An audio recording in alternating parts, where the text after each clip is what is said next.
berbagi sedikit tentang dunia penerjemahan Alkitab. Apakah suara saya cukup jelas? Jelas, Pak. Oke, ya. Saya akan share screen saya.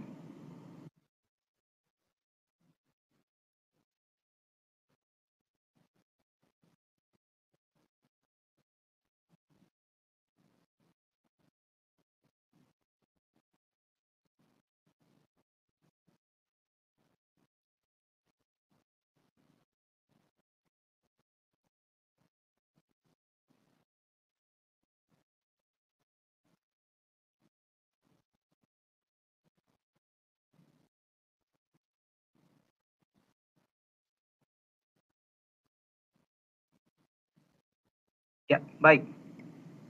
Sekali lagi terima kasih telah memberikan kesempatan buat saya. Mungkin sedikit memperkenalkan diri sebelum kita masuk ke dalam bahasan kita. Ya. Saya sendiri seorang pembina penerjemahan di Lembaga Alkitab Indonesia. Ya. Rekan-rekan muda GKI Coyudan pasti sering mendengar Lembaga Alkitab Indonesia dari gereja, dari pendeta, atau bahkan melihat sendiri dari Alkitab yang kita pakai. Nah, saya melayani di Lembaga Alkitab sejak 2016 di Departemen Penerjemahan, tepatnya di Lembaga Alkitab Indonesia, dan bekerja sebagai seorang pembina penerjemahan. Tugas utama saya adalah mendampingi tim-tim penerjemahan Alkitab yang dilakukan dalam lingkungan Lembaga Alkitab Indonesia. Ya, saya bergereja di Gereja Kalimantan Evangelis, ya, dan senang sekali bisa berbagi bersama rekan muda-mudi GKI Coyudan Solo. Kita lanjut ke topik kita, penerjemahan Alkitab.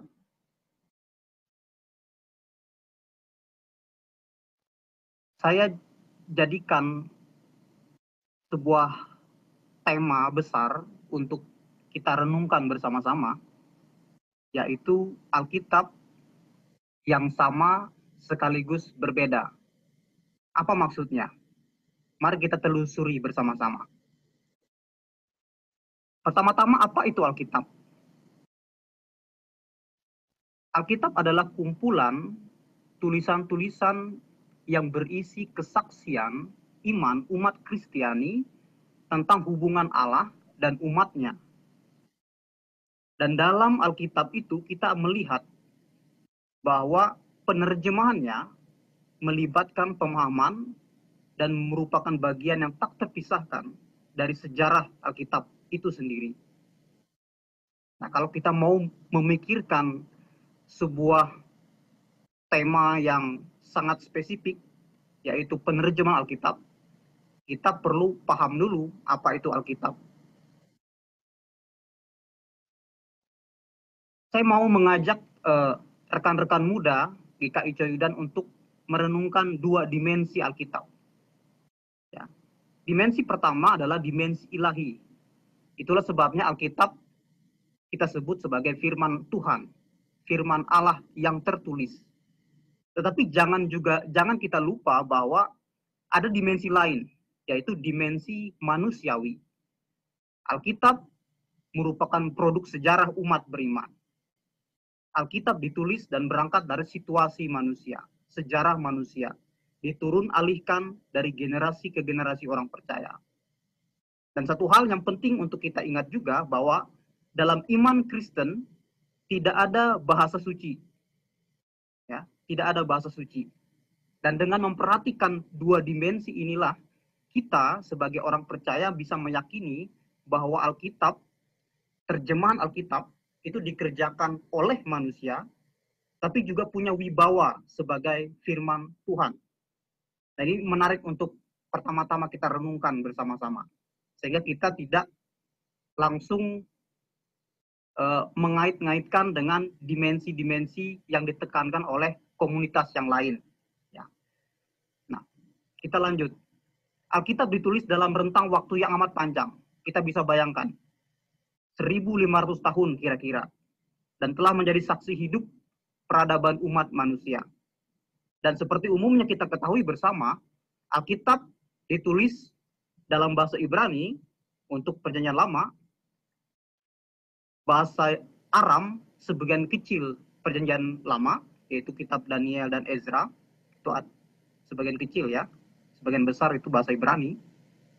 Dan untuk seluruh PB itu ditulis dalam bahasa Yunani kini. Dan saat ini Alkitab sudah hadir dalam banyak bahasa di dunia, dan terjemahan yang bermutu ya dikerjakan dengan memakai teks bahasa asli. Ini menjawab sedikit pertanyaan banyak orang Kristen, apakah Alkitab itu diterjemahkan dari bahasa Inggris atau bahasa Jerman atau bahasa Belanda? Kita mau tegaskan di lingkungan Lembaga Alkitab Indonesia yang merupakan bagian dari sebuah persekutuan lembaga Alkitab sedunia, terjemahan yang bermutu diupayakan dengan memperhatikan teks bahasa asli, yaitu bahasa Ibrani, Aram, dan Yunani kini. Mari kita membayangkan teks Ibrani pada zaman dahulu kala. Ini saya tampilkan sebuah papirus yang sangat tua, sangat kuno, ya. Isinya Yesaya 3 ayat 16. Ini manuskrip ini, ya. Ini disebut manuskrip karena ditulis tangan.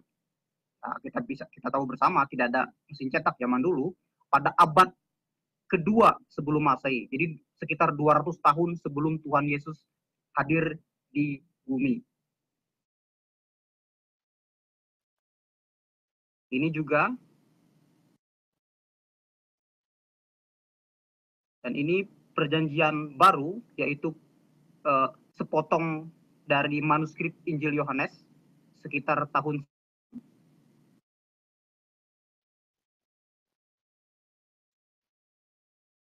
Karena kita belajar membaca.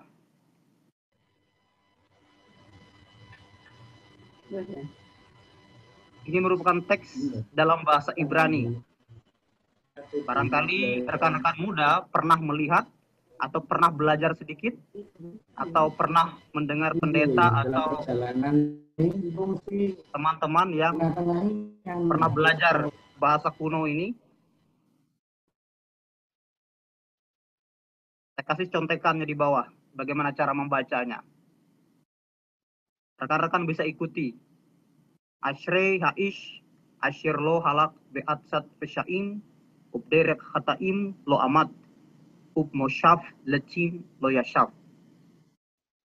Jadi bacanya dari kanan ke kiri ya. Karena bahasa-bahasa Semit di Timur Dekat atau di Timur Tengah itu memang biasanya ditulis dari kanan ke kiri. Seperti bahasa Arab. Sedangkan ini bahasa Yunani. Saya kutip dari doksologi atau pujian di surat Yudas pasal 1 ayat 24 sampai 25. Sebenarnya ini cuma satu pasal sebenarnya. Ayat 24 sampai 25. Juga saya sertakan juga contekannya apabila rekan-rekan tertarik untuk membacanya bersama-sama. Tode dinameno fulaxeumas aptestus ke stese katenopion tes doxes aptu amomus en agaliasi monoteo soteri emon die Yesu Christu tu kuriu emon doxa megalosine kratos ke exousia propantos tu eonos ke nin ke eis pantastus eonas amen. Itu kira-kira cara membaca teks Yunani ini. Sebenarnya ada beberapa cara membacanya. Karena seperti orang banyak ketahui bahwa bahasa Yunani kine yang digunakan dalam teks Perjanjian Baru itu adalah bahasa yang boleh dibilang sudah bahasa mati ya. Jadi ada beberapa cara, ada yang berusaha untuk merekonstruksi ya, mereka ulang cara membacanya di abad pertama, tapi ada juga orang yang menggunakan sistem lain ya. Jadi ada beberapa cara ya. Ada juga yang membacanya menurut pelafalan Yunani era modern. Ya. Sebenarnya lebih mirip ke era modern sebenarnya cara pembacaan rekonstruksi yang saya gunakan tadi. Ya, itu sekilas. Nah, dari manuskrip yang ditulis dengan tangan manusia, dalam perkembangannya Alkitab pun mengikuti perkembangan zaman, ya, menggunakan teknologi-teknologi yang diciptakan dalam peradaban umat manusia. Jadi Alkitab tidak lagi ditulis dengan tangan tetapi dicetak. Itu terjadi pada abad ke-15. Tentu kita sering mendengar sosok ini ya, Gutenberg.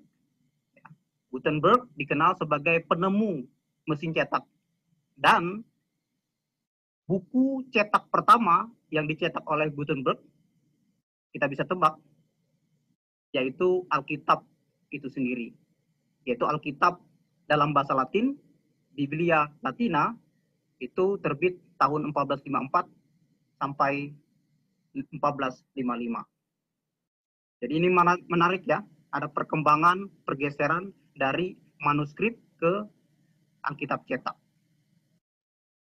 Ini gambar Alkitab Gutenberg yang tersimpan di sebuah museum di New York. Nah, pada era cetak ya, pada era Alkitab cetak tahun 1550, seorang bernama Robert Estienne atau Stephanus mencetak edisi Alkitab dengan catatan mengenai varian-varian tekstual dan pembagian pasal atau bab dan ayat. Nah, sekarang kita pada zaman kita ya dapat mengutip atau mencari bagian Alkitab dengan sangat mudah berkat kreativitas Stephanus ya.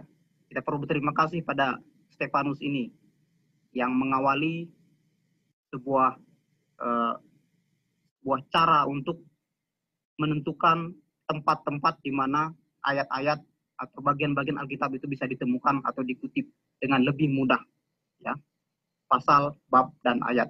Jadi kita bisa membayangkan pada zaman dulu, pada zaman sebelum Masehi, pada zaman Yesus sendiri bahkan, dan gereja purba, gereja pertama itu Alkitab ya cuma teks aja, tidak ada pembagian pasal, bab, atau ayat ya. Juga tidak ada judul-judul perikop. Nah, sekarang yang dihadapi oleh para penerjemah ya, ketika menghadapi tugas ini, yaitu tugas menerjemahkan sebuah kitab yang ditulis ribuan tahun lalu dalam bahasa yang sangat asing, masalahnya adalah seperti apakah sebenarnya teks Ibrani, Aram, atau Yunani yang menjadi dasar terjemahan yang ada. Kita tahu bahwa naskah-naskah perjanjian baru Yunani, ya, manuskrip, itu ada ribuan jumlahnya. Juga naskah Masoret ini adalah naskah yang digunakan sebagai dasar untuk menerjemahkan perjanjian lama. Ya. Dan tidak selalu mudah untuk dibaca. Oleh sebab itu, dalam penerjemahan penting untuk memperhatikan teks bahasa asli mana yang dipakai.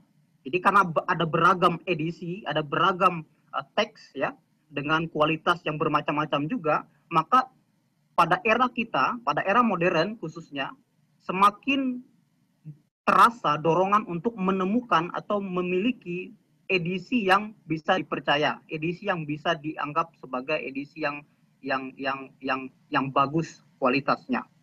Ya.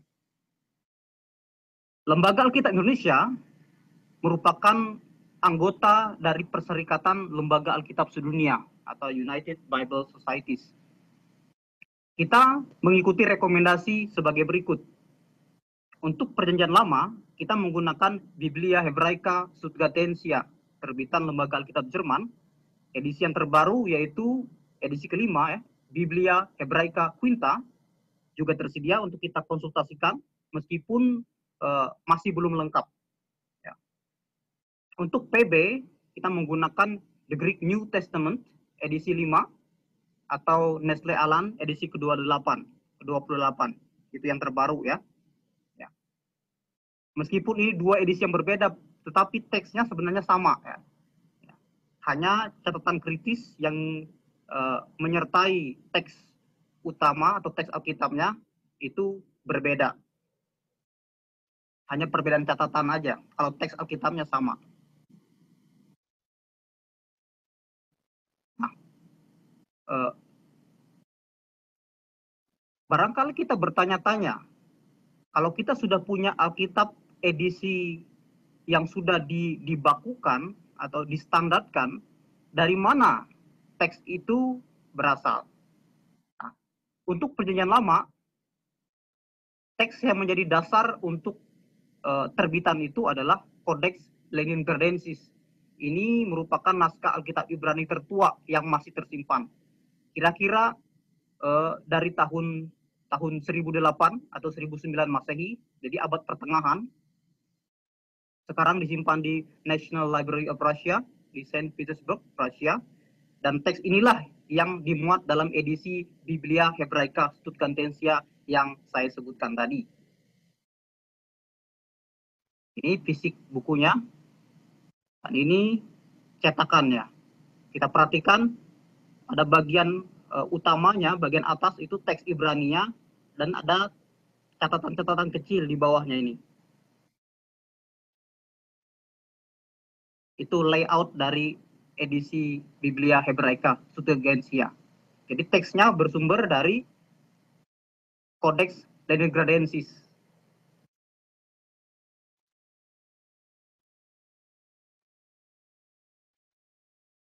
Nah, untuk PB, Perjanjian Baru, kita menggunakan The Greek New Testament, terbitan United Bible Society, bekerjasama dengan Lembaga Alkitab Amerika dan Lembaga Alkitab Jerman.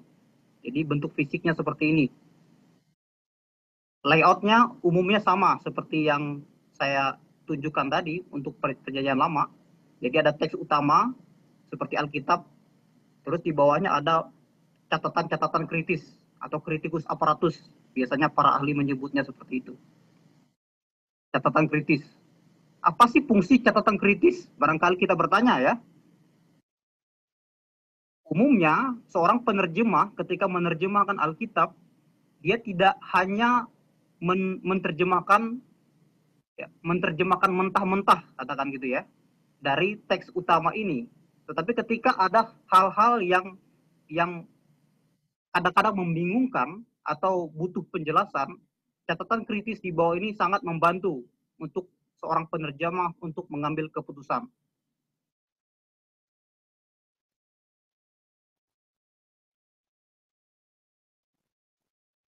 Ini Nestle Aland Greek, Nestle Aland The Greek New Testament edisi ke-28. Nah, saya mengulangi apa yang saya sebutkan di bagian awal, bahwa dalam iman Kristen, dalam konsep kita tentang kitab suci, tidak ada bahasa suci. Itulah sebabnya Alkitab, meskipun dalam bentuk terjemahan, itu adalah Alkitab yang seutuhnya. Jadi tidak ada istilahnya terjemahan Alkitab. Meskipun kita pegang Alkitab bahasa Indonesia, kita tetap menyebutnya sebagai Alkitab, bukan terjemahan Alkitab. Ya. Alasannya kenapa? Kita memiliki Alkitab dalam bentuk terjemahan. Satu hal yang pasti, tidak mungkin setiap orang membacanya dalam bahasa asli. Alkitab akan tetap Alkitab meskipun dalam bentuk terjemahan. Kita percaya Tuhan tidak menelantarkan pesannya, Ia telah dan akan memanggil orang-orang tertentu untuk melayani di bidang penerjemahan Alkitab. Nah, pertanyaan berikutnya, bagaimana kita melakukan tugas penerjemahan itu? Sebenarnya tidak ada prinsip tunggal yang menjadi pedoman untuk semua terjemahan. Oleh sebab itu kita bisa memahami ada terjemahan-terjemahan yang punya pendekatan yang berbeda-beda. Kalau kita membandingkan terjemahan-terjemahan bahasa Inggris yang begitu banyaknya, ya, kita bisa memperhatikan bahwa mereka pun memiliki perbedaan-perbedaan dalam mengambil keputusan apakah atau bagaimana cara menerjemahkan ayat atau frase yang sama, kata-kata yang sama.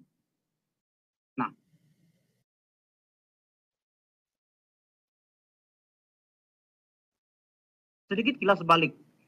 Kalau kita berbicara tentang sejarah penerjemahan, menarik bahwa penerjemahan itu sudah dimulai pada abad kedua, ketiga kedua sebelum Masehi, yaitu dengan terjemahan Yunani dari Alkitab bahasa Ibrani, ya, yang kita kenal sebagai Septuaginta. Ya.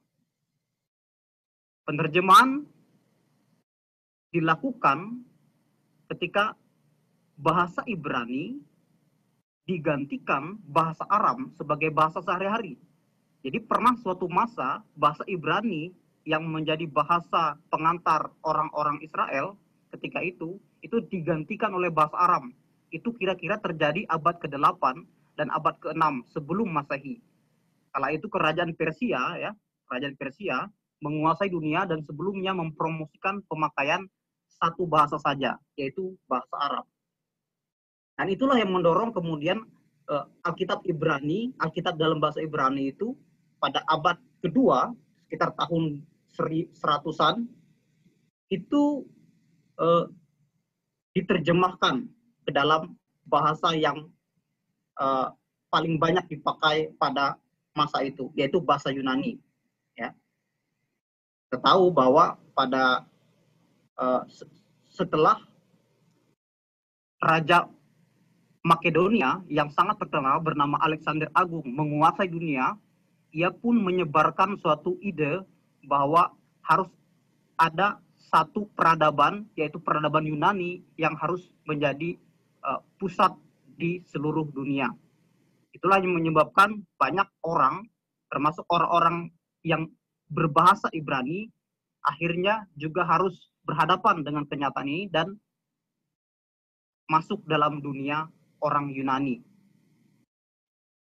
Sejarah penerjemahan sebenarnya terbagi dalam 4 periode.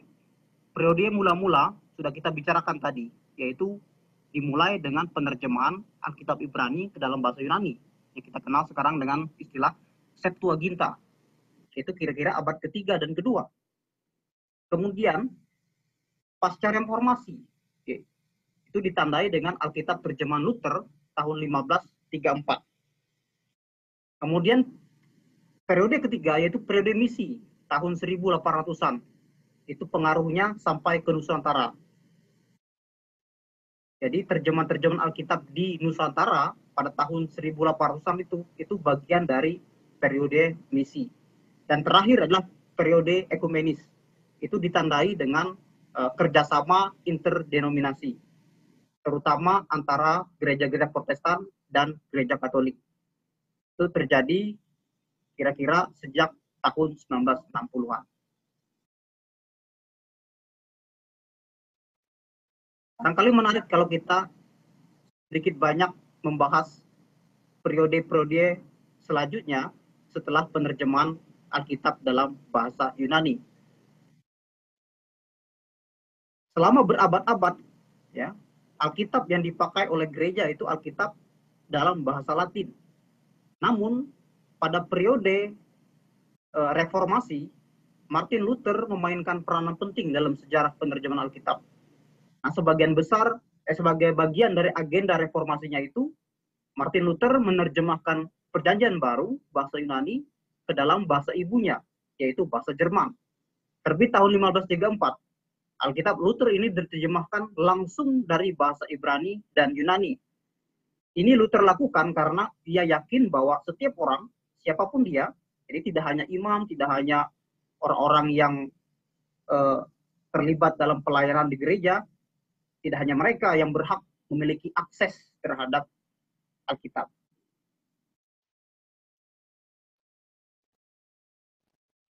Dan pengaruhnya sampai ke Inggris juga. Pada awal abad ke-17, ada terjemahan yang hingga kini masih banyak dibaca atau digunakan, yaitu terjemahan King James, ya, King James Bible atau King James Version. Sebelumnya, pada tahun 1382, seorang bernama John Wycliffe menerjemahkan Alkitab dari bahasa Latin ke bahasa Inggris. Sekarang ini sudah ada banyak terjemahan dalam bahasa Inggris yang lebih mudah dimengerti. Terjemahan-terjemahan bahasa Inggris menunjukkan bahwa tidak hanya penerjemahan itu penting, tetapi juga pemeliharaan terjemahan itu. yaitu berupa revisi terjemahan. Nah, ini menarik.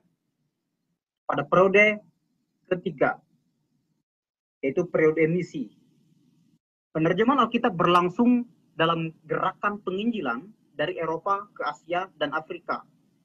Ya, nama-nama penginjil penerjemah. Ya.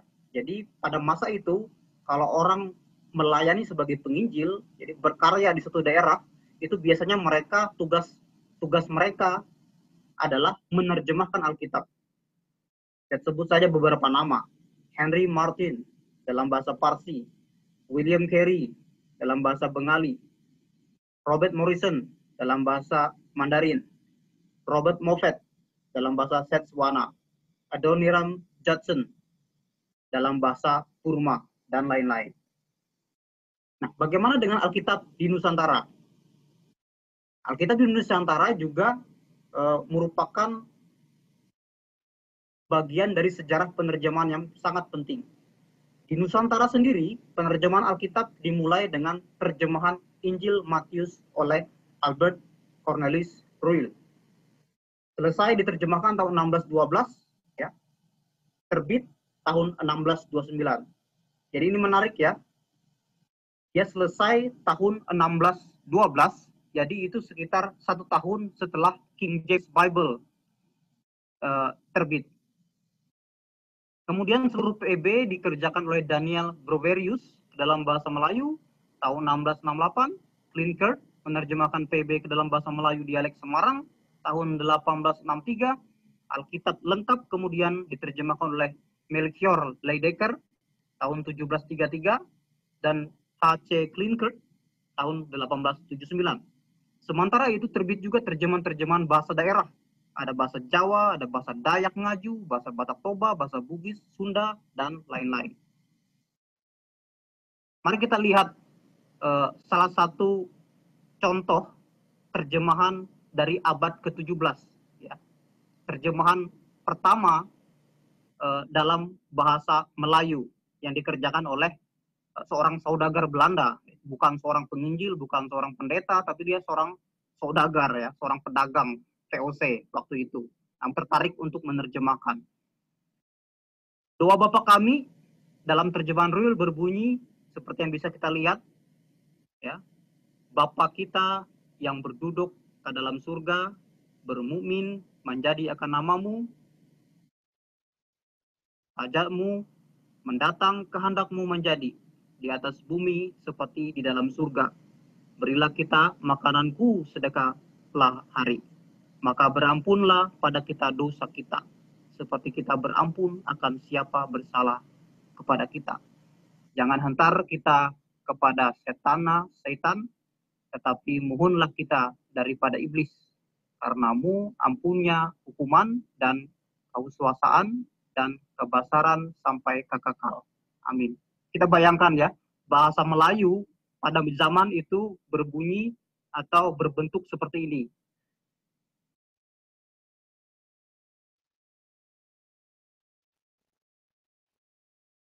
Ini halaman pertama Alkitab Perjanjian Lama Dayak Ngaju yang terbit tahun 1858. Alkitab ini diterjemahkan oleh seorang penginjil bernama August F. A. Ardelan dari Jerman. Ya.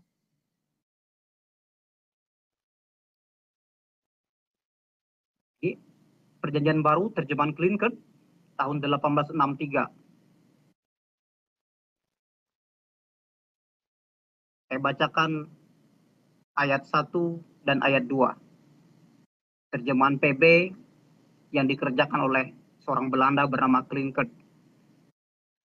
Maka pada mulanya kalam itu ada, maka kalam itu beserta dengan Allah, dan kalam itulah Allah, yaitu pada mulanya beserta dengan Allah.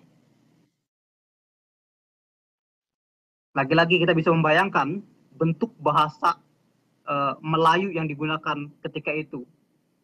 Seandainya, kalau boleh kita berandai-andai, seandainya tidak ada pekerjaan penerjemahan Alkitab yang terus-menerus dilakukan, bahkan untuk bahasa yang paling mirip sekalipun, atau bahasa yang sama sekalipun, kita bisa merenungkan. Ketika bahasa itu berkembang begitu pesatnya, maka kebutuhan kita untuk mendapat atau memiliki Alkitab yang diterjemahkan ya dan mudah dimengerti oleh kita itu semakin mendesak. Periode terakhir adalah periode ekumenis. Itu ditandai dengan momen bersejarah ya. Ini latar belakang adalah sebuah momen bersejarah sebenarnya, yaitu Konsili Vatikan kedua di Roma tahun 1962 sampai 1963 dan dokumen yang dihasilkan dari konsili tersebut yaitu dokumen Dei Verbum tahun tanggal 18 November 1965, di mana isinya betul menegaskan bahwa bagi umat Kristiani jalan menuju kitab suci harus terbuka selebar-lebarnya. Nah, sejak tahun 1960-an sampai sekarang, negara-negara berkembang termasuk Indonesia,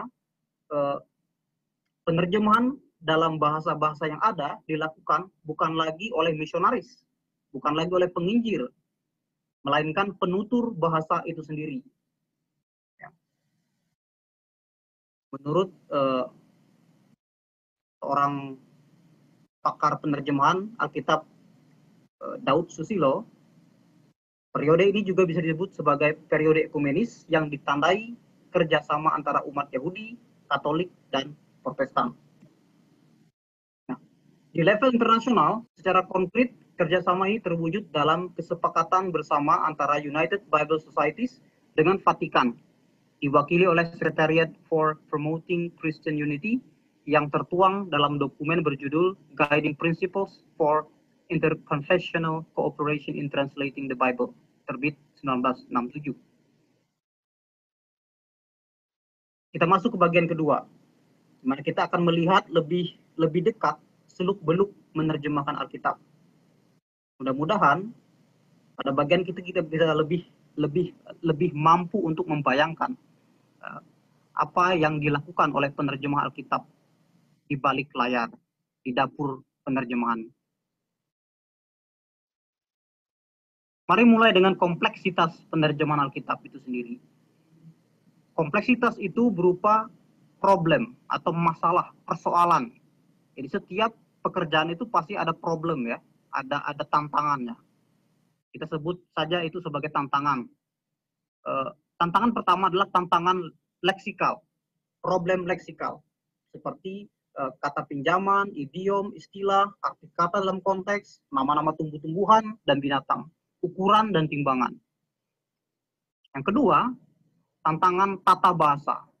Tata bahasa Indonesia tentu sangat berbeda dengan tata bahasa Yunani Koine atau Ibrani. Misalnya, kata ganti orang, panjangnya kalimat, urutan kata-kata. Tantangan ketiga adalah gaya bahasa, seperti kiasan dalam puisi-puisi Ibrani, kata-kata mubazir, pertanyaan retoris, kata-kata halus atau eufemisme. Tantangan keempat adalah tantangan semantik, masalah semantik, seperti informasi implisit dan eksplisit. Ya, apa yang tersirat dan apa yang tersurat. Itu harus diperhatikan baik-baik oleh seorang penerjemah. Padanan terdekat, elipsis, dan lain-lain.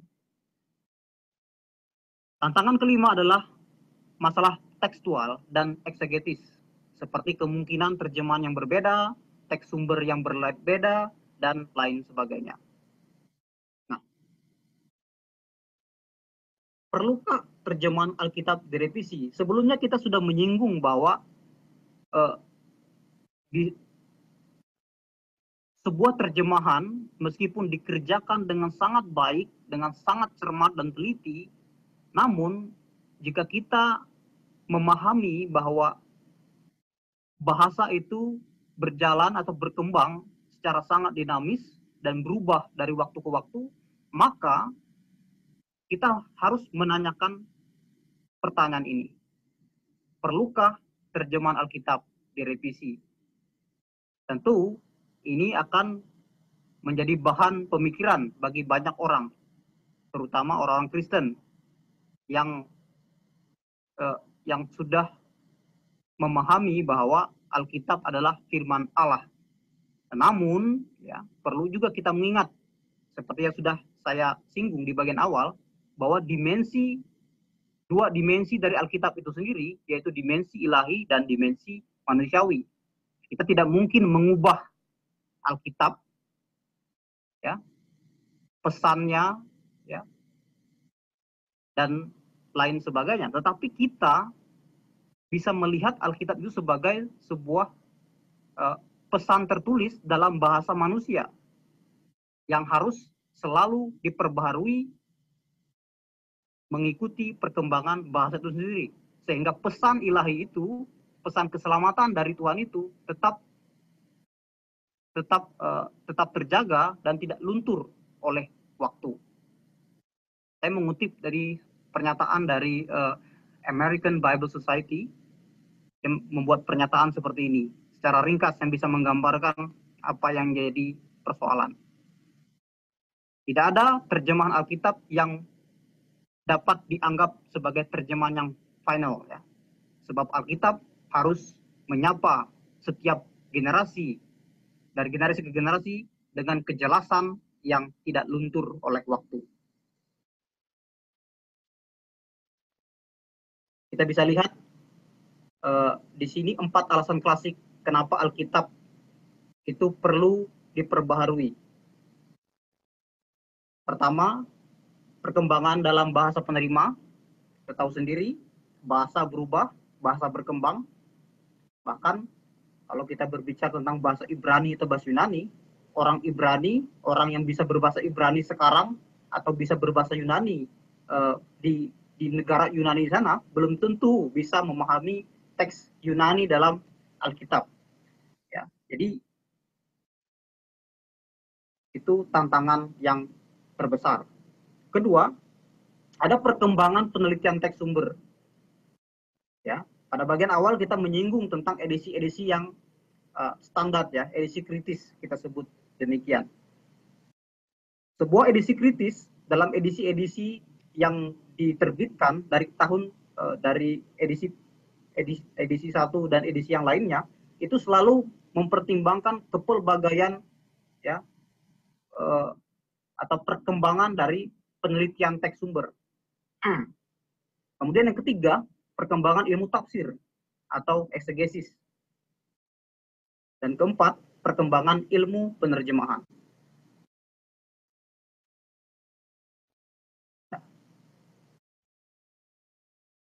Gambar ini adalah gambar sebuah batu. Namun yang menarik adalah tulisan yang ditulis pada batu ini. Dulu sekali orang berpikir bahwa dalam Alkitab ada beberapa hal yang dianggap sebagai istilah atau kata yang sangat sulit untuk dimengerti, ya, bahkan hampir tidak mungkin untuk dimengerti, yaitu sebuah kata, yaitu kata pim dalam bahasa Ibrani. Ya, itu muncul dalam kitab 2 Samuel. Ketika orang menerjemahkan itu di masa yang sangat lampau, misalnya saja dalam terjemahan King James Version, mereka menerjemahkan istilah itu hanya dengan menebak-nebak. Ya. Jadi istilah itu muncul dalam sebuah catatan di kitab Samuel tentang daftar alat-alat, ya, alat-alat pertanian. Nah, kata yang diterjemahkan yang sangat-sangat kabur ini diterjemahkan dengan cara menebaknya, dengan cara tebak-tebakan. Jadi kata pim diterjemahkan sebagai alat untuk menajamkan besi. Alat untuk menajamkan besi.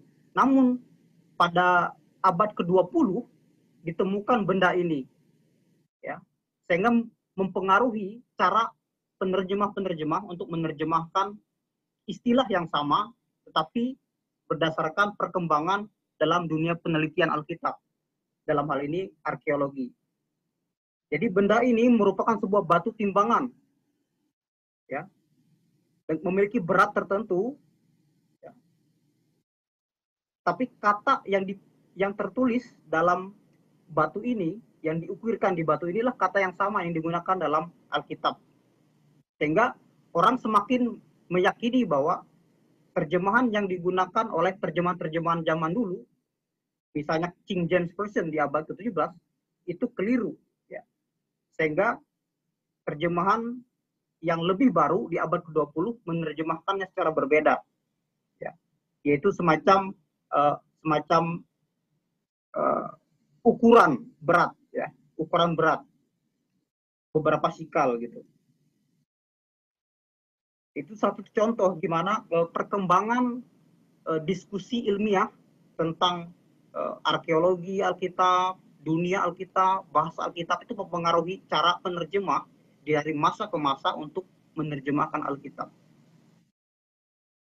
Ada dua prinsip penerjemahan kalau kita mau berbicara tentang prinsip, ya. Pertama ada penerjemahan formal, yaitu terjemahan harfiah. Yang kedua adalah penerjemahan dinamis atau fungsional. Terjemahan formal itu contohnya King James Version, Revised Standard Version, New American Bible, New American Standard Version, dan seterusnya. Yang paling baru itu itu New English Translation. Sedangkan dalam bahasa Indonesia, terjemahan formal itu jelas adalah Alkitab terjemahan baru terbitan Lembaga Alkitab Indonesia, terbit tahun 1974. Dan sejak itu tentu saja mengalami beberapa perbaikan-perbaikan kecil, ya, sejak tahun 74 itu. Sehingga tidak heran pada edisi-edisi tertentu itu ada perubahan-perubahan kecil yang sebenarnya tidak banyak mengubah arti, cuma untuk memoles-moles saja. Nah, Alkitab TB ini, Alkitab terjemahan baru ini merupakan salah satu contoh terjemahan dengan pendekatan formal. Jadi terjemahan formal itu cenderung untuk menggunakan padanan-padanan yang lebih harfiah, lebih mengutamakan padanan kata per kata. Terjemahan fungsional. Contoh-contoh dalam bahasa Inggris yang bisa saya sebutkan adalah J.B. Phillips tahun 53, Today's English Version atau Good News Translation tahun 66, tahun 76, Contemporary English Version, dan lain-lain. Sedangkan dalam bahasa Indonesia, terbitan LAI itu Alkitab Kabar Baik dalam bahasa Indonesia masa kini. Dulu disebut dalam bahasa Indonesia sehari-hari. Itu terbit tahun 1985. Nah, jadi kualitas sebuah terjemahan, ya, itu sangat bergantung kepada cara kita untuk mengalihkan respon dari penerima, ya, respon dari audiens itu, ya, supaya sedapat mungkin sama dengan respon dari penerima atau audiens dalam audiens Alkitab dalam bahasa aslinya. Itu sedikit tentang Alkitab dengan pendekatan fungsional, ya.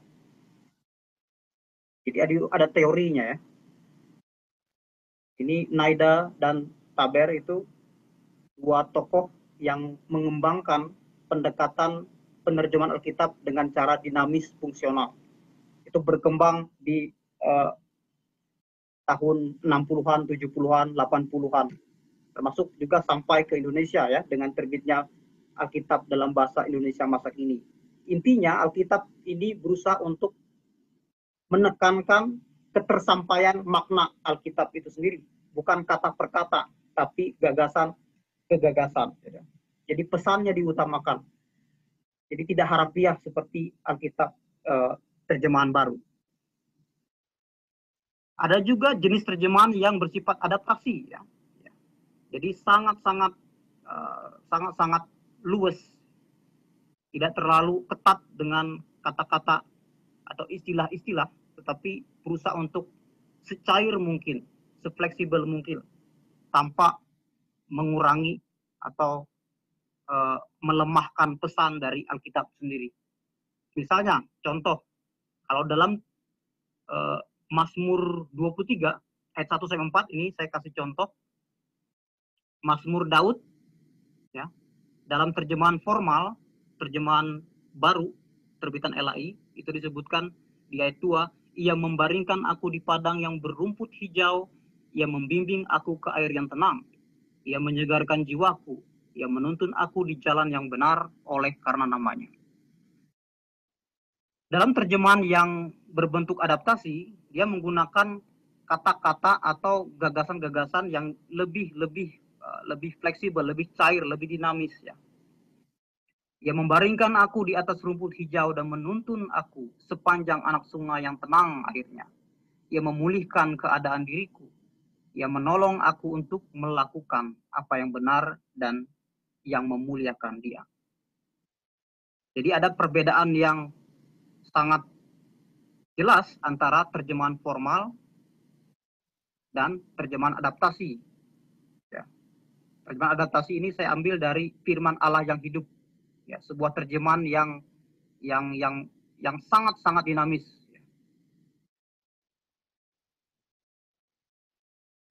Nah, kalau kita membayangkan sebuah Alkitab, terjemahan Alkitab itu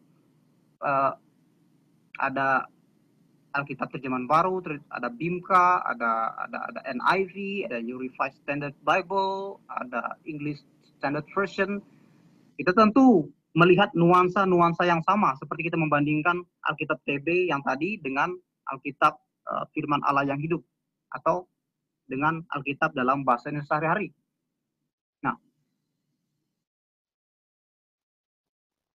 jadi selalu ada upaya untuk menerjemahkan dengan pendekatan yang satu, sedangkan yang lain menggunakan pendekatan yang berbeda. Jadi tidak selalu kita harus berpikir bahwa harus dipertentangkan atau yang satu salah, yang satu benar. Tetapi ini hanya merupakan upaya dari dua pendekatan yang berbeda. Di LAI, tentu seperti yang sudah saya singgung, sebagai anggota persekutuan lembaga-lembaga Alkitab sedunia, prinsip yang dipedomani adalah penerjemahan dinamis untuk terjemahan ke dalam bahasa daerah. Itu kita tidak bisa menyamakan terjemahan dalam bahasa daerah di Indonesia dengan terjemahan dalam bahasa Indonesia sebagai bahasa pemersatu atau bahasa utama di negara kita. Meskipun demikian, untuk terjemahan bahasa Indonesia, LAI berpedoman pada penerjemahan formal. Artinya, terjemahan harafiah diupayakan selama masih bisa dimengerti dan wajar dalam bahasa Indonesia. Jadi terjemahan TB itu meskipun dikategorikan sebagai terjemahan yang sangat formal, sangat harafiah, tetapi dalam bagian-bagian tertentu, ketika terjemahan harafiah itu akan membuat orang tidak memahami, ya, atau kesulitan memahaminya, atau malah salah memahami, itu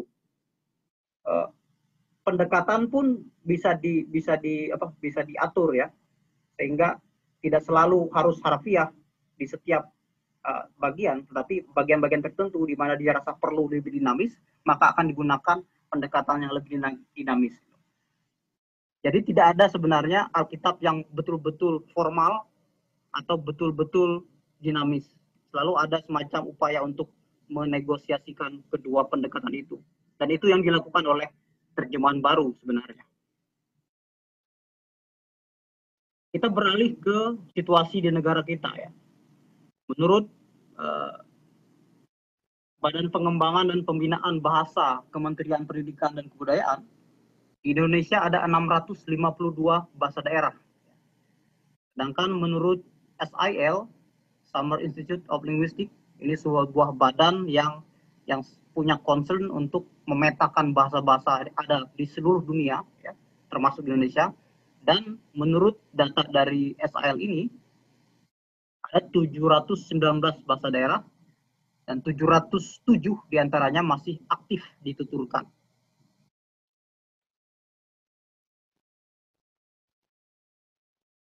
Di dunia, Alkitab lengkap telah diterjemahkan dalam 700 bahasa. Sedangkan perjanjian baru saja diterjemahkan dalam 1.500 bahasa. LAI di Indonesia menerjemahkan Alkitab lengkap ke dalam 34 bahasa dan perjanjian baru dalam 109 bahasa. Nah, salah satu hal yang penting selain prinsip-prinsip penerjemahan yang kita pakai, yang dilakukan atau diupayakan oleh seorang penerjemah atau tim penerjemah, ya, ada aspek lain yang penting untuk kita pahami bersama-sama, yaitu pengujian terjemahan. Jadi kita tidak membayangkan seorang penerjemah melakukannya di kamarnya atau bersama timnya di satu tempat, lalu setelah selesai langsung diterbitkan, ya. Tidak demikian.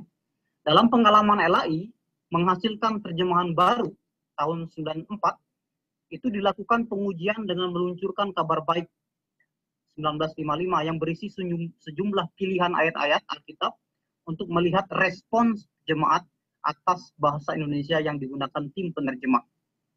Terjemahan baru melalui tahap-tahap pengujian dalam kerjasama dengan gereja-gereja di Indonesia dan mendapat masukan yang sangat berharga sebelum peluncurannya. Praktik yang sama tetap dilakukan sampai sekarang dalam proyek-proyek penerjemahan LAI. Itu terakhir tahun 2018 ketika kita mencoba untuk merampungkan terjemahan baru edisi kedua yang kita harapkan tidak lama lagi akan terbit. Itu kita melakukan juga konsultasi nasional, ya, tahun 2018. Itu kita melanjutkan tradisi yang sama itu untuk memperkenalkan teks itu, untuk menguji apa yang sudah dilakukan oleh tim penerjemahan Alkitab.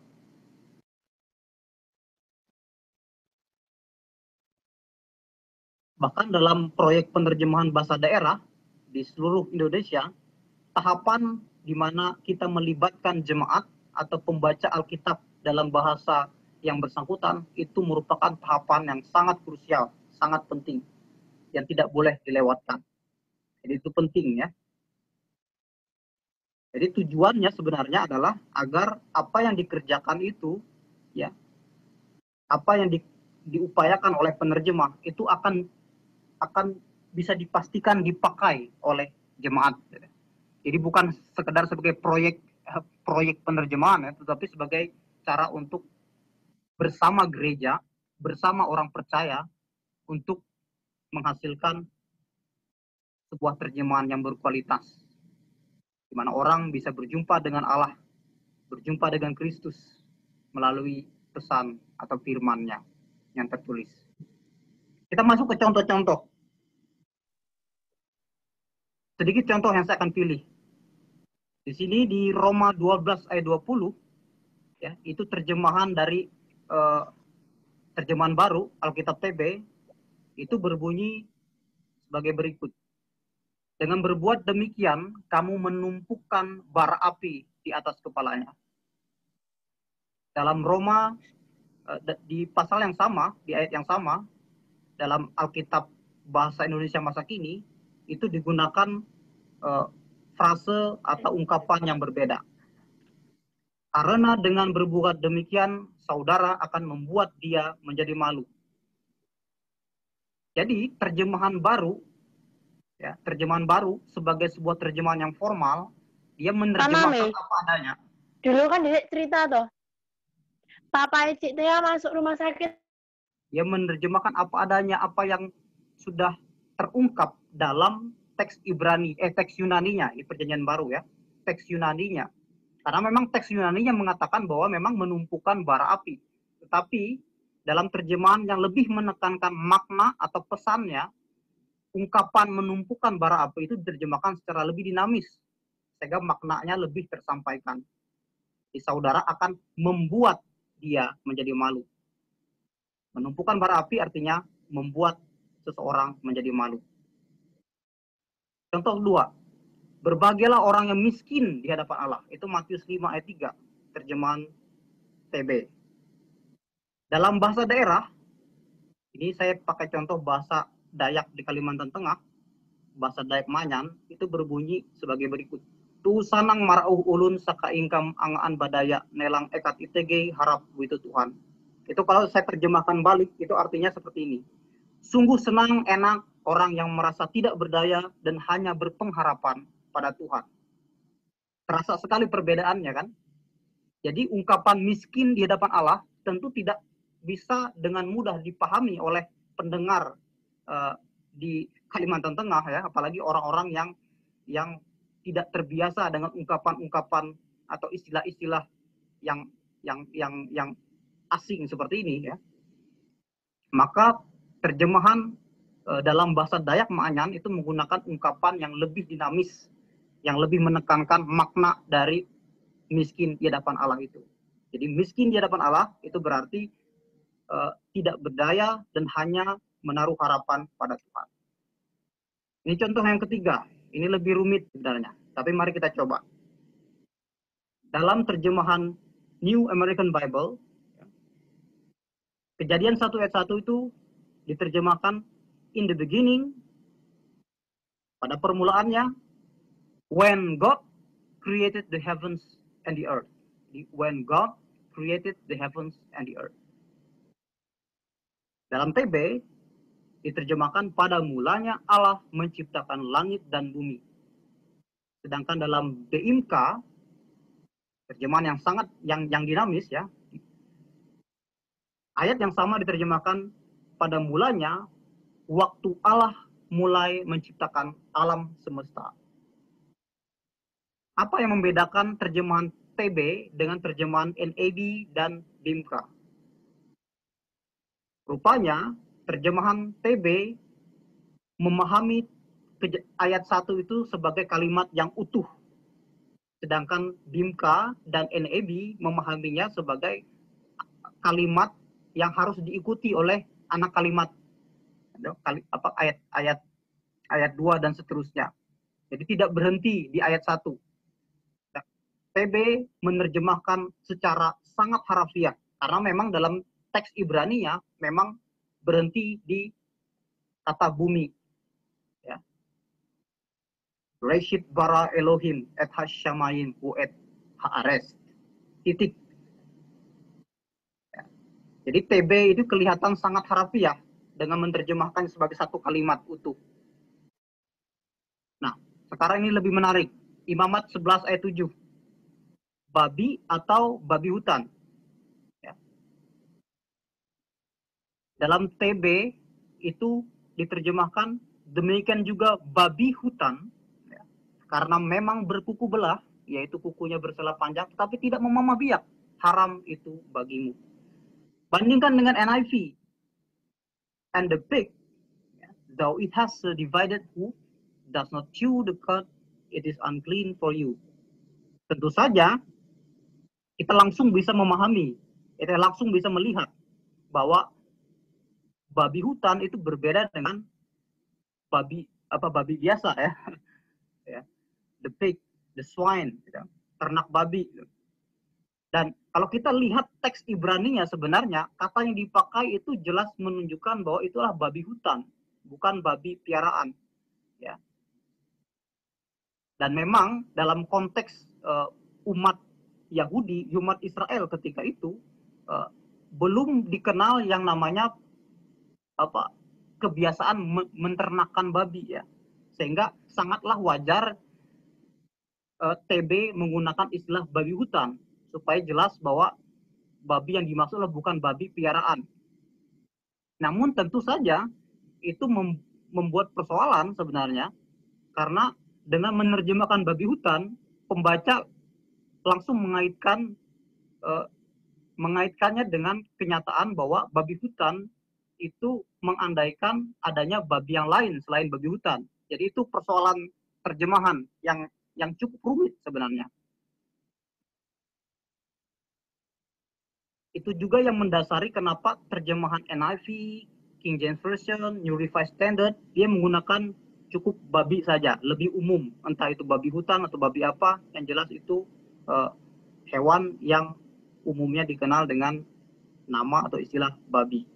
Jadi tidak perlu menspesifikkan babi hutan atau babi apa. Gitu. Nah ini persoalan bahasa Indonesia ya. Kalau bahasa Inggris enak. Kita atau kami ya. Kita itu inklusif. Ketika kita menggunakan kata kita, yang kita maksud adalah saya, Anda, dia, ya, gitu.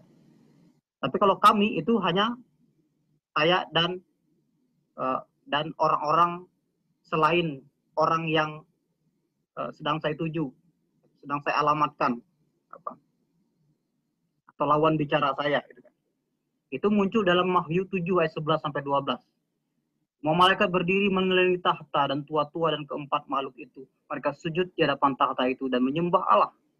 Sambil berkata, amin, puji-pujian, kemuliaan dan hikmat, syukur dan hormat, kekuasaan dan kekuatan bagi Allah kita sampai selama-lamanya.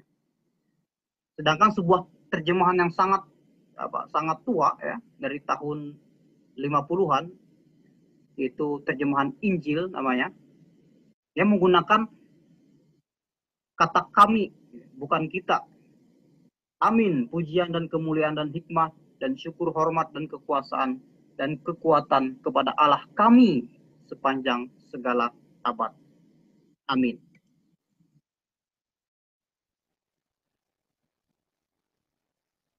Contoh terakhir, Tuhan atau Tuan. Yohanes 4 ayat 11, ayat 15, ayat 19. Saya kutip dari terjemahan baru, terbitan LAI. Kata perempuan itu kepadanya, Tuhan, engkau tidak punya timba dan sumur itu amat dalam.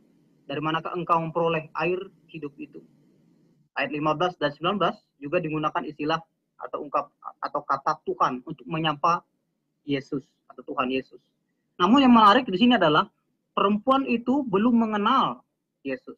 Bagaimana mungkin terjemahannya menggunakan kata Tuhan?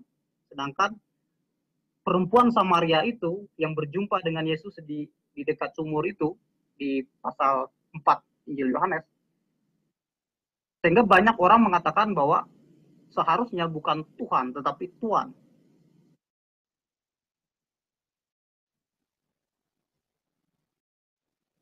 Nah, barangkali kita perlu untuk merenungkan satu kenyataan ini, yaitu bahwa Alkitab merupakan buku iman atau dokumen umat percaya. Dalam sejarahnya, Alkitab ditulis, disalin, diturun alihkan umumnya dalam konteks umat beriman, dalam ibadat, dibacakan dan juga didengarkan oleh umat. Itulah yang mendorong munculnya apa yang umum dikenal sebagai nomina sacra atau nomen sacrum kalau dalam bentuk tunggal. Sebuah istilah Latin yang sangat umum dipakai dalam studi Alkitab. Nomina sacra ini merupakan sebuah kebiasaan di kalangan penyalin manuskrip untuk menyingkat nama atau gelar ilahi seperti Theos, yaitu Allah, ya. Kyrios, Tuhan, Yesus, nama Tuhan Yesus, Kristos, Kristus. Biasanya dilakukan dengan mempertahankan huruf pertama dan terakhir. Nah, berkaitan dengan Yohanes 4 ayat 11 ini, kata sapaan atau kata seruan Kyrie, Tuhan, atau Tuan, ini menarik ya. Ini yang sulit ya, karena kata Kyrios itu memiliki makna yang sangat luas. Ya. Tidak hanya untuk menyebutkan Allah atau figur ilahi, tetapi juga untuk menyebut manusia yang kita hormati, majikan, tuan, bahkan sebutan yang dipakai oleh seorang istri kepada suaminya, itu juga disebut dengan Kyrios. Untuk menyebut kaisar juga Kyrios. Dan secara konteks memang kata Kyrie yang dipakai ini menurut beberapa pembaca atau peneliti itu lebih tepat diterjemahkan sebagai Tuan. Alasannya jelas, karena perempuan Samaria itu belum mengenal Tuhan Yesus. Namun, dalam banyak naskah kuno, mulai dari yang berasal dari abad kedua, Papyrus 66, kodeks berbobot seperti Sinaiticus, Vaticanus, Alexandrinus, dan banyak minuskul atau tulisan-tulisan yang banyak di abad-abad pertengahan, itu kata Kyrie yang dipakai oleh perempuan Samaria ini, meskipun dia belum mengenal Tuhan Yesus sebagai Tuhan, itu ditulis dengan menggunakan nomina sacra. Jadi artinya nomina sacra yang digunakan ini dianggap sebagai cerminan kesalehan Kristen yang membaca teks itu, menyalin teks itu, dan mendengarkan teks dari nama-nama ilahi itu dengan rasa hormat dan takjim. Saya tunjukkan kodeksnya. Ini merupakan kodeks Sinaiticus yang saya sebutkan, berasal dari abad keempat. Salah satu manuskrip yang sangat-sangat berkualitas, sangat kuat posisinya di kalangan peneliti teks Alkitab, itu sering menjadi semacam referensi. Kita perhatikan kata Kyrie atau kata Tuhan atau Tuan yang digunakan di sini adalah menggunakan nomina sacra atau disingkat ya, disingkat. Jadi Kyrie, kappa huruf K dengan epsilon huruf E. Jadi cuma KE gitu. Jadi disingkat. Jadi itu merupakan cara untuk penyalin atau pembaca teks itu untuk mengenali atau menghormati kata itu. Meskipun dalam ceritanya teks ini bercerita tentang seorang Samaria yang belum mengenal Yesus. Tapi bagi seorang penyalin, pembaca, penerjemah, ini punya nuansa yang lebih dari sekedar tuan biasa. Kenyataan ini dari abad-abad pertama teks Alkitab disalin menunjukkan kepada kita, rekan-rekan muda, bahwa aspek penting yang tidak boleh diabaikan dalam penerjemahan Alkitab, yaitu bahwa Alkitab diterjemahkan oleh dan bagi umat. Saya tutup dengan sebuah kutipan dari seorang pakar Alkitab yang dari Indonesia, Bapak Sri Wismuwadi Wohono, mengungkapkan bahwa ketika mencoba memahami pesan Alkitab, kita harus bersikap terbuka, baik terhadap apa yang bisa kita pahami maupun terhadap apa yang belum bisa kita pahami.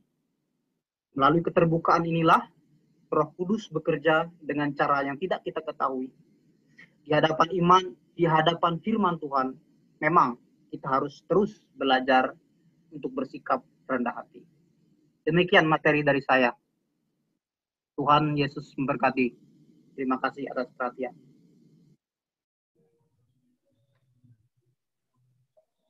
Terima kasih untuk waktunya Pak Jades. Mungkin Bapak Ibu atau teman-teman semua ada yang ingin bertanya kepada Pak Jades mengenai materi pada malam hari ini. Saya persilahkan, kita akan masuk ke sesi tanya jawab. Mungkin tadi Tiki di sesi 1 mau bertanya. Kalau penasaran, masih penasaran, bisa bertanya di sini.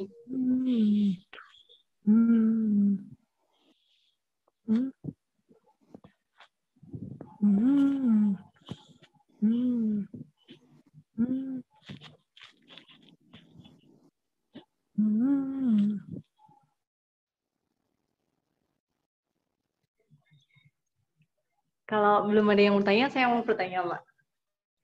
Kira-kira, ini ada yang mau bertanya. Bentar. Siapa Vera? Vera Kristi mau bertanya ya tadi? Dipersilahkan kalau mau bertanya.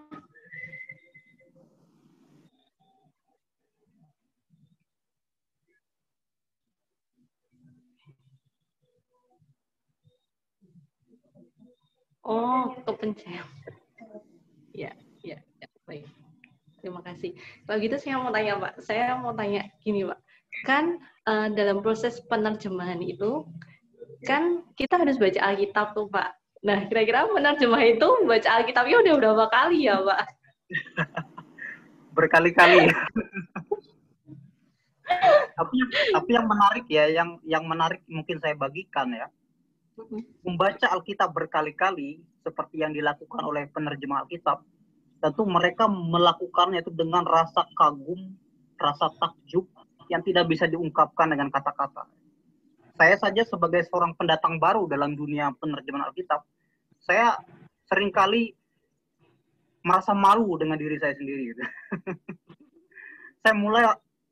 Saya kagum sekali, terutama secara khusus buat para pendahulu saya, orang-orang yang mendedikasikan hidupnya untuk melakukan penerjemahan Alkitab di balik layar tanpa sepengetahuan orang gitu kan. Dalam kesunyian, dalam kesepian mereka gitu kan. Membaca ayat per ayat, bahkan kata per kata, merenungkannya, memikirkannya. Bahkan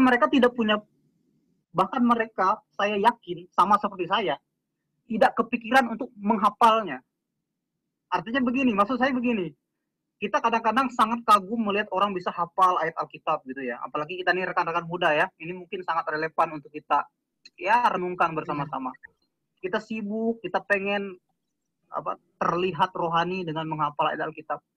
Tapi kalau kita sedikit mau belajar dari para penerjemah Alkitab, dimanapun mereka berada, pada zaman manapun mereka melakukannya itu tanpa ada pretensi untuk bisa diakui oleh gereja, oleh umat. Jadi dalam Alkitab kita, bahkan dalam sebuah terjemahan Alkitab, kita tidak pernah menemukan siapa nama penerjemahnya. Artinya yang ingin saya soroti adalah, yang ingin saya tekankan adalah pekerjaan penerjemahan Alkitab itu membutuhkan dan bahkan mendorong kita untuk semakin rendah hati, semakin merendahkan diri kita di hadapan Sang Pemilik Firman itu. Bagaimanapun caranya. Karena itu menuntut keseriusan yang sangat besar. Jadi itu mungkin yang luar biasa saya bagikan ya. Iya, luar biasa sekali. Lalu ini Pak, saya mau bertanya lagi Pak. Karena belum ada yang mau bertanya, saya belum bertanya lagi. Bagaimana memastikan bahwa tadi ya Pak kan Alkitab diterjemahkan tadi dari bahasa aslinya ada bahasa Ibrani, Yunani, dan Arab. Terus untuk memastikan penerjemahannya ke dalam bahasa Indonesia itu mendekati dengan bahasa aslinya itu bagaimana ya Pak kira-kira? Ya. Supaya artinya tidak berubah begitu jauh. Ya. Gitu. Seperti saya sudah sebutkan dalam presentasi saya tadi, ada dua prinsip utama atau prinsip umum yang dipakai oleh penerjemahan Alkitab. Pertama adalah penerjemahan dengan pendekatan formal atau harafiah. Jadi setiap kata itu dicocokkan atau dipadankan dengan kata dalam bahasa sasaran. Misalnya dalam bahasa Indonesia. Misalnya dalam bahasa Ibrani, Kejadian 1 ayat 1, Bereshit bara Elohim et Hashamayin wo et Haares. Jadi setiap kata dalam teks Ibrani ini ya, itu ada padanannya langsung dalam bahasa Indonesia, dalam terjemahan Indonesia. Bereshit pada mulanya, bara menciptakan, Elohim ya, Allah, et Hashamayim langit, wo et Haares bumi. Itu kata per kata ya. Makanya disebut form, bentuk. Jadi bentuknya sedekat mungkin dengan teks asli, teks Ibrani, Yunani, Aramaik. Ya. Dan itu membutuhkan tidak hanya sekedar kamus ya untuk menerjemahkan, tetapi juga diskusi ilmiah, tafsiran, gitu. Mempertimbangkan apakah kalau diterjemahkan harafiah, apakah artinya nanti pas. Kadang-kadang kalau artinya nggak pas, kita nggak bisa harafiah. Seperti saya sebutkan tadi, PB misalnya ketika menghadapi teks yang cukup sulit untuk diterjemahkan secara harafiah, dia terjemahkan sedikit dinamis. Jadi seperti itu.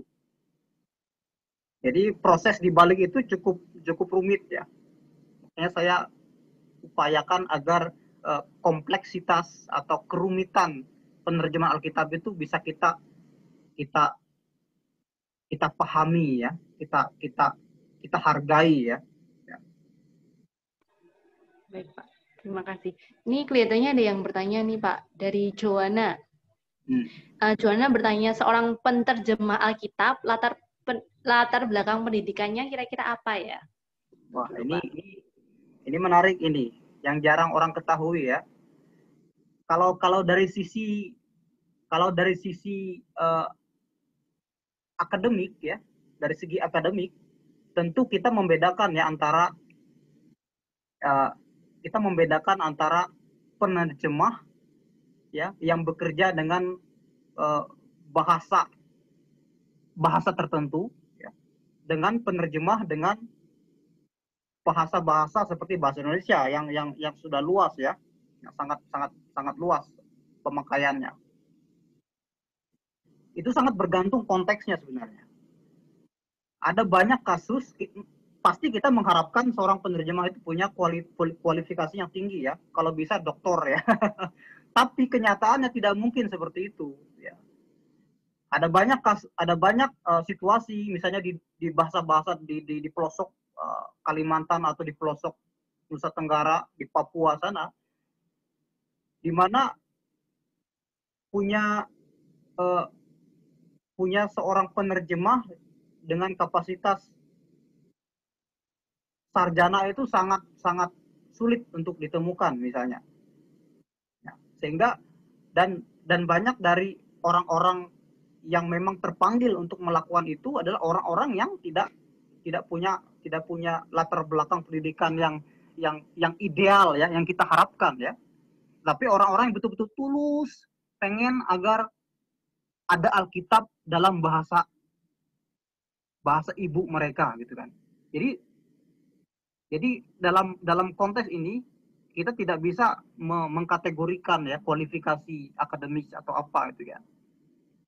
Tapi kalau kita berbicara tentang misalnya di lingkup Departemen Penerjemahan, tentu orang-orang seperti konsultan Alkitab di LAI, saya salah satunya tentu ada kualifikasi tertentu ya. Misalnya minimal itu S2 di bidang biblika misalnya, atau studi-studi tentang Alkitab, atau S2 di bidang linguistik, ya, ilmu bahasa, itu minimal ya, dan itu memang sudah sesuai dengan standar ya, standar internasional sebenarnya di lingkungan lembaga Alkitab sedunia. Tapi kalau penerjemahan di lapangan ya, tim-tim penerjemahan di berbagai macam situasi ya, di berbagai daerah, itu tidak bisa kita mengharapkan ada seorang penerjemah dengan kualifikasi S2 atau bahkan S1 ya. Kita selalu mencoba untuk mendorong setiap orang apapun latar belakang pendidikannya untuk bisa ambil bagian gitu. Oke, terima kasih Pak. Terus ini ada pertanyaan lagi dari Pak Sri Sugianto. Ingin tahu siapa penerjemah Alkitab bahasa Jawa, pendeta siapa? Lalu bagaimana menerjemahkan supaya tidak menyimpang dari pesan Tuhan? Dulu Pak. Alkitab bahasa Jawa yang saya tahu itu sekarang sedang dikerjakan edisi revisi ya. Itu bukan saya yang mendampingi tim penerjemahannya, tapi salah satu rekan saya, Pak Tri Harmaji, ya. Itu sampai sekarang masih bekerja dengan giat meskipun di tengah kendala COVID-19 ini ya. Jadi kalau kita berbicara tentang penerjemah, umumnya di kalangan lembaga Alkitab Indonesia itu kita tidak menyebut nama-namanya ya. Tentu ada nama-nama tertentu ya. Misalnya di revisi Jawa yang saya tahu itu ada Pak Sulas Supater dulu ya. Ada beberapa nama yang tidak saya ingat ya. Tetapi yang saya tahu mereka bekerja dalam tim ya, tim penerjemahan, tim revisi Alkitab Jawa yang sampai sekarang masih bekerja. Pak Sutarno ya, saya baru ingat namanya. Pak Sutarno ada juga, dan beberapa nama lain ya. Barangkali Bapak Ibu pernah mungkin mendengar nama-nama yang saya sebutkan.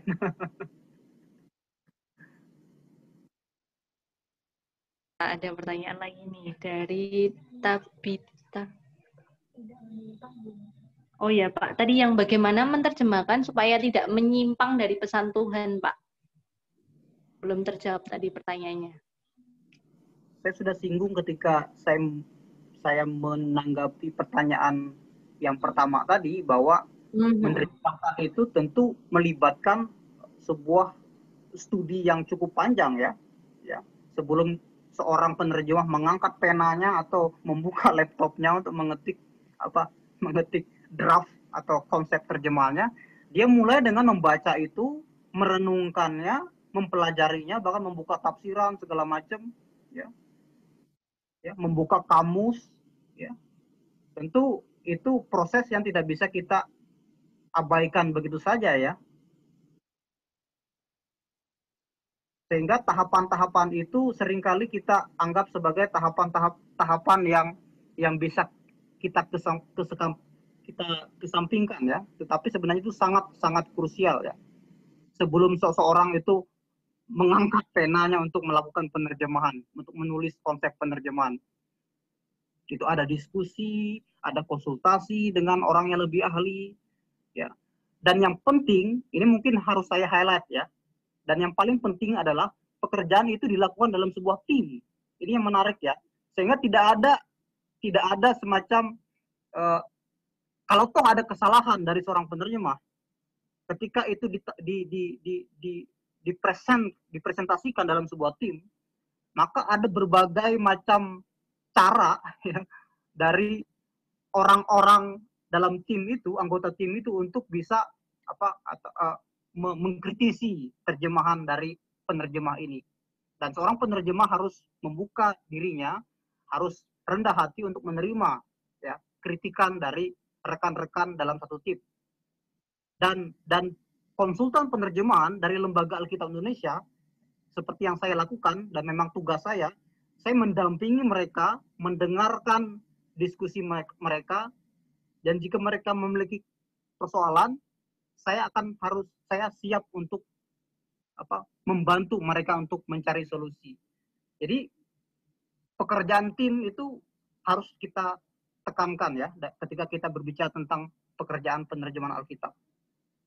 Sehingga itu yang membuat teks itu, pesan Alkitab itu tetap terjaga. Ya, Pak. Terus pertanyaan selanjutnya, ya, Pak. Dari Tabita Davinia nih, Pak. Kadang-kadang ada istilah yang asing gitu, ya, di telinga kita, seperti ada kata wai satu. Nah, itu apakah itu sudah masuk ke dalam KBBI atau bagaimana? Seperti itu, Pak. Kalau kita buka KBBI, sebenarnya kata-kata yang disebutkan ini sudah ada, ya. Hampir setiap kata yang digunakan dalam terjemahan Alkitab TB yang terbit hampir 50 tahun yang lalu, itu ada dalam Kamus Besar Bahasa Indonesia, ya. Namun persoalannya adalah, yang cukup valid untuk kita ajukan adalah, pertanyaannya adalah, apakah kata itu betul-betul dipahami oleh pembacanya? Kan itu pertanyaannya. Dan memang harus kita akui, banyak istilah-istilah, frase-frase, ungkapan-ungkapan dalam Alkitab yang kita pegang sekarang itu sudah banyak tidak dimengerti oleh pembaca masa kini, ya. Pernahkah kita terpikirkan bahwa misalnya kata ganja, ya, kata ganja itu ada dalam Alkitab? Sekarang ini orang ketika mendengar kata ganja itu selalu pikirannya salah satu zat narkotika, ya. Tetapi dalam Alkitab kata ganja digunakan dengan arti yang berbeda. Ganja dalam Alkitab itu sebutan untuk balok kayu yang digunakan oleh orang-orang Israel ketika mereka membangun sesuatu, membangun rumah, misalnya dalam cerita Nuh itu membangun kapal dan sebagainya. Itu kata ganja. Ada banyak lagi kata-kata yang lain. Misalnya kata kusta. Ini menarik untuk saya bagikan. Kalau kita mendengar kata kusta, otomatis pikiran kita penyakit kusta, ya. Yang dalam bahasa medis itu penyakit Hansen, ya, Hansen disease. Tapi kalau kita membaca Alkitab, yang dimaksud dengan kusta itu sama sekali berbeda dengan kusta dalam pemikiran medis modern, ya. Karena itu jelas bukan kusta Hansen's disease, tapi semacam penyakit umum yang menyerang kulit, bahkan bisa menembus kulit, yang membuat kulit itu bisa berubah warna menjadi putih. Dan tidak hanya kulit manusia, tapi juga kulit hewan, bahkan tembok pun bisa terkena kusta ini. Dan untuk menghindari kesalahpahaman ini, dalam edisi dalam edisi BIMKA misalnya, kata kusta itu untuk kata kusta digunakan istilah lain, yaitu penyakit kulit yang mengerikan. Jadi dibuat lebih deskriptif sehingga orang tidak salah paham mengira bahwa kusta inilah kusta, penyakit kusta seperti yang kebanyakan orang pahami sekarang. Ya, leprosy dan sebagainya gitu kan. Leper, penyakit Hansen ya. Tapi jelas ini bukan penyakit itu ya, tapi penyakit kulit yang menular, yang mengerikan, yang bisa menimpa. Entah itu bentuknya atau bagaimana, itu tidak bisa dipastikan. Ya. Itu salah satu contoh-contoh ya. Terima kasih Ibu Tabita Davinia untuk pertanyaan ini. Ini membantu kita untuk memahami bahwa memang kita membutuhkan pembaharuan terjemahan. Dan itu yang sudah kita lakukan sampai sekarang. Kita sedang merampungkan sebuah edisi baru untuk terjemahan baru. Ya, terjemahan baru edisi kedua. Kita harapkan tidak lama lagi bisa selesai. Dan tentu usulan-usulan dari pembaca Alkitab ya tentang frase-frase yang harus diganti, kata-kata yang harus diganti atau susunannya atau ejaan baru yang disempurnakan harus kita terapkan dengan lebih cermat lagi di edisi yang baru ini. Terima kasih. Ini Pak, masih ada pertanyaan lagi Pak. Dari penantu Andri. Dalam dialog dengan saudara Muslim, seringkali mereka menganggap bahwa Alkitab sudah tidak asli lagi karena melalui proses penerjemahan berkali-kali. Nah, bagaimana cara kita memberikan penjelasan kepada mereka? Terima kasih. Ya, berkali-kali saya mencoba meng-highlight apa itu Alkitab yang dipahami atau dimengerti oleh orang Kristen. Ya. Alkitab itu punya dua dimensi. Saya ulang berkali-kali ini dalam presentasi saya. Karena saya coba untuk menyadarkan kita, mengingatkan kita akan dua dimensi Alkitab itu. Alkitab adalah firman Tuhan, karena itu dia memiliki dimensi ilahi, dia berasal dari Tuhan, ya, dia perkataan Tuhan. Tetapi jangan lupa ada dimensi lain, yaitu dimensi manusiawi. Kenapa disebut dimensi manusiawi?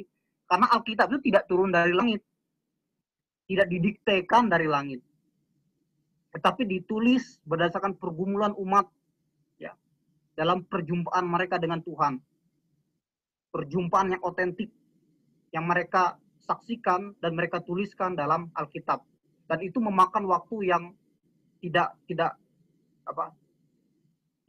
sekali jadi ya, itu butuh waktu ratusan tahun bahkan ribuan tahun sehingga bisa jadi satu kumpulan kitab, yaitu Alkitab yang kita miliki sekarang. Jadi jangan berpikir bahwa konsep kitab suci menurut keyakinan yang lain kita pakai untuk memahami teks kita, ya, Alkitab. Mungkin itu sedikit dari saya.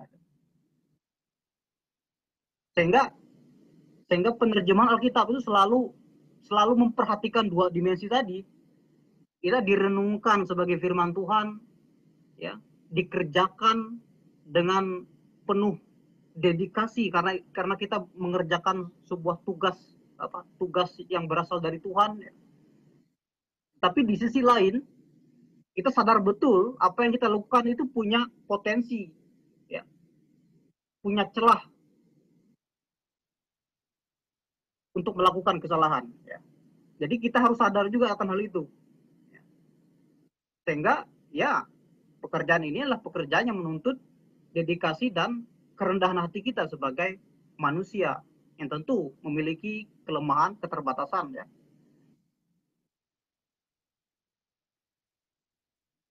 Mungkin itu. Dua pertanyaan terakhir Pak. Ada yang ini bertanya bagaimana caranya untuk bisa bergabung jadi penerjemah. Juga sekalian ini pertanyaan terakhir. Ingin tahu saja Pak, sampai saat ini sudah berapa orang kira-kira yang telah menerjemahkan Alkitab di Indonesia?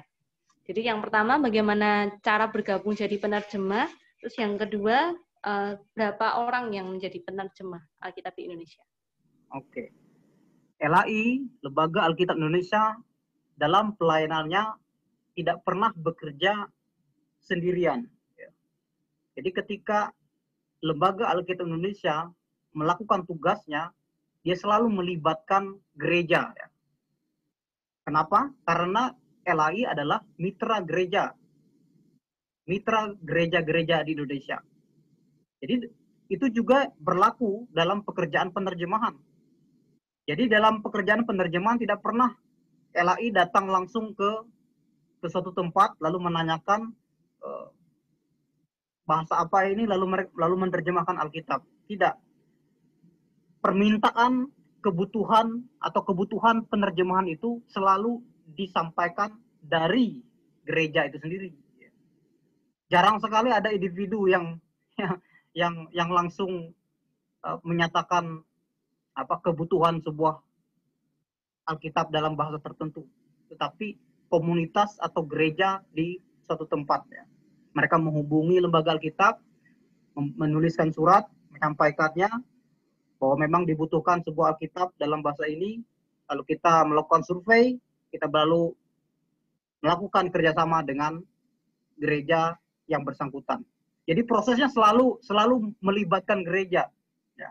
Jadi kalau memang ada ketertarikan dan panggilan untuk melayani sebagai penerjemah Alkitab, ya tentu harus selalu berkomunikasi dengan gereja, ya. Berkarya atau melayani bersama dengan gereja. Jadi itu gambaran umum tentang pekerjaan penerjemahan Alkitab di lingkungan Lembaga Alkitab Indonesia. Nah, pertanyaan berikutnya adalah apa tadi? Berapa orang yang telah berapa banyak? Ya, berapa banyak yang sudah menjadi penerjemah? Tidak bisa kita hitung ya. Mulai dari zaman-zaman ketika Lembaga Alkitab Belanda yang merupakan cikal bakal Lembaga Alkitab Indonesia sekarang, atau lembaga-lembaga Alkitab dari Inggris, BFBS waktu itu yang menerjemahkan bahasa Melayu misalnya dan beberapa bahasa di Nusantara. Kita tidak bisa hitung berapa banyaknya orang yang telah ambil bagian untuk pekerjaan ini. Ya. Yang pasti sudah sangat banyak.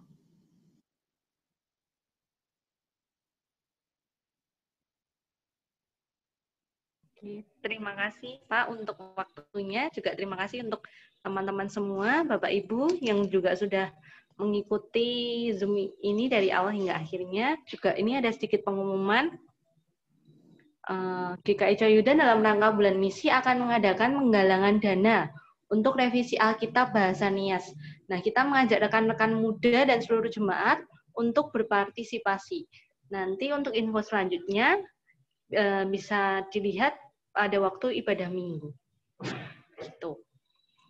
Nah, untuk mengakhiri persekutuan kita pada malam hari ini, kita akan menutupnya dalam doa. Saya minta untuk Penatua Andri yang menutupnya di dalam doa.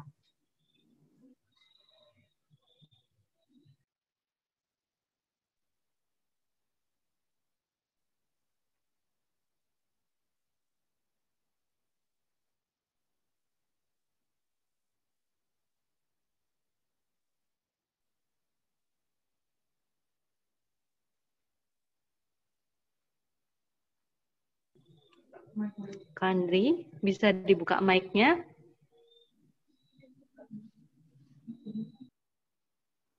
Suaranya belum kedengaran kok.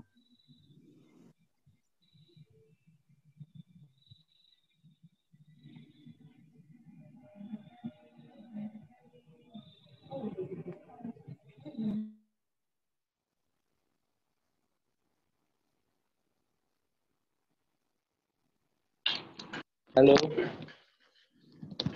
Halo. Iya kok, sudah masuk suaranya. Iya kok, suaranya. Oke. Tadi saya berdoa sendiri ternyata. Oke, terima kasih Pak Jades atas presentasi yang baik. Mari kita tutup sesi yang pertama ini, kita tutup dalam doa. Mari kita sama-sama berdoa. Ya Tuhan, kami bersyukur untuk sekali lagi kesempatan kami boleh mengetahui tentang penerjemahan Alkitab. Kami bersyukur karena Engkau terus bekerja di dalam umat-Mu melalui kami juga. Biarlah kami juga dengan info yang kami ketahui ini, biar kami boleh tumbuh kerinduan untuk menggali firman Tuhan, punya kerinduan juga untuk berbagi supaya firman Tuhan ini disebarkan ke sedemikian banyak orang. Kami terus berdoa untuk orang-orang yang berkarya dalam LAI, Tuhan memberikan kekuatan, hikmat, tuntunan, sehingga sungguh Tuhan kami rindu firman Tuhan ini khususnya di Indonesia, di daerah-daerah yang masih membutuhkan bahasa-bahasa dalam yang mudah mereka mengerti, akan semakin boleh dijangkau oleh kebenaran firman Tuhan. Karena kami percaya kebenaran firman-Mu itulah yang membebaskan kami. Kami bersyukur ya Tuhan untuk pertemuan kami pada malam hari ini. Kami berdoa untuk Pak Yades dalam setiap pelayanannya, Tuhan yang sertai, Tuhan yang memberkati. Terima kasih ya Tuhan, kami juga bersyukur untuk anak-anak pemuda yang terus masih boleh Tuhan pakai di dalam bulan misi 2020 ini Tuhan, di dalam segala keterbatasannya, biarlah hati kami penuh dengan compassion sebagaimana Tuhan tanamkan dalam diri kami masing-masing. Inilah doa kami Tuhan, dalam nama Tuhan Yesus Kristus kami bersyukur dan berdoa. Amin. Amin. Terima kasih untuk Penatua Andri, juga terima kasih untuk Pak Jades atas waktunya. Apakah ini ada sesi foto teman-teman?